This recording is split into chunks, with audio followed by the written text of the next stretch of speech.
sa pagiging successful ng My Love Will Make You Disappear.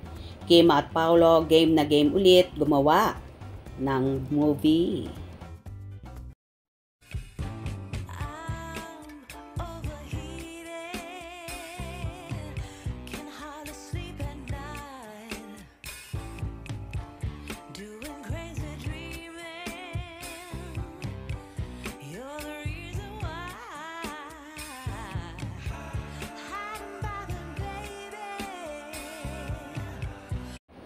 Certified box office hit ang unang pelikula together ni Kim Chiu at Paolo Avellino, ang My Love Will Make You Disappear.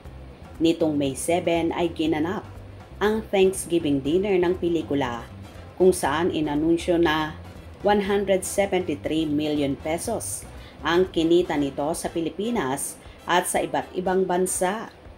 Ito ang unang pelikulang Pilipino ngayong taon na lumampas ng 100 million pesos ang kinita. Thankful naman si Kim sa tagumpay ng unang movie nila ni Paolo.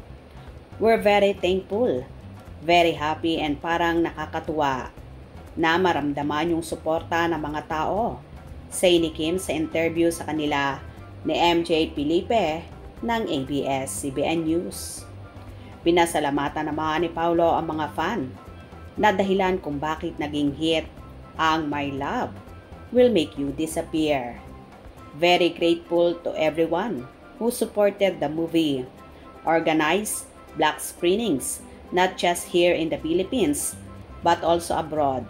So, thank you so much, say ni Paolo. Game naman ang Kim Pao Love Team na muling gumawa ng pelikula.